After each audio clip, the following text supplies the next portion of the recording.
হেমন্তের সূর্য ডুবতেই ব্যস্ত নগরী ঢাকার বিভিন্ন জায়গায় বাহারি পিঠার ধোঁয়া উঠতে থাকে। বিভিন্ন ধরনের পিঠাই জানান দিচ্ছে শীত এলো বলে। শীত শুরুর আগে হালকা ঠান্ডার মধ্যে পিঠা না খেলে যেন শীতবরণ অসম্পূর্ণই থাকে। তাই রাজধানীর বিভিন্ন পিঠার দোকান ভিড় জমাচ্ছেন পিঠা প্রেমীরা।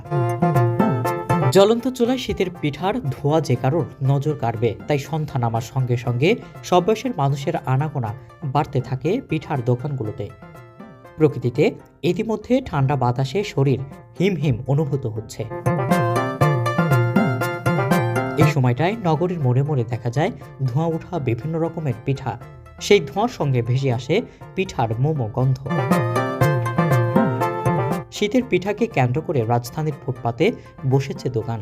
এতে করে বাড়তি আয় করতে পারছেন বলে জানান খুদে ব্যবসায়ীরা।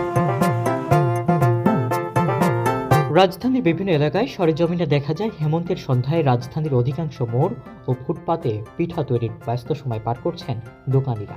কেউ ভ্যানের উপর চোলা বসিয়ে, কেউ বা রাস্তার পাশে অস্থায়ী পিঠার দোকান বসিয়েছেন।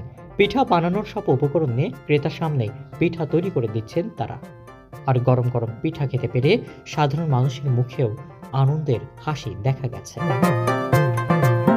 অধিকাংশ দোকানে একাধিক স্বাদের ভর্তা দিয়ে সবচেয়ে বেশি চিতই পিঠা বিক্রি করছেন দোকানিরা। কেউ দাঁড়িয়ে, আবার কেউ বসে আয়েশ করে পিঠার স্বাদ নিচ্ছেন। প্রতিটি চুলায় 1 মিনিটে তারা 3টি করে চিতই পিঠা তৈরি করতে পারেন।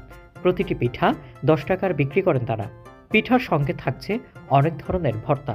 এর জন্য আলাদা কোনো টাকা দিতে হয় না। শীত বৃদ্ধির সাথে পিঠার চাহিদাও বাড়ছে। সামনে আরো বাড়বে বলে প্রত্যাশা দোকানিদের।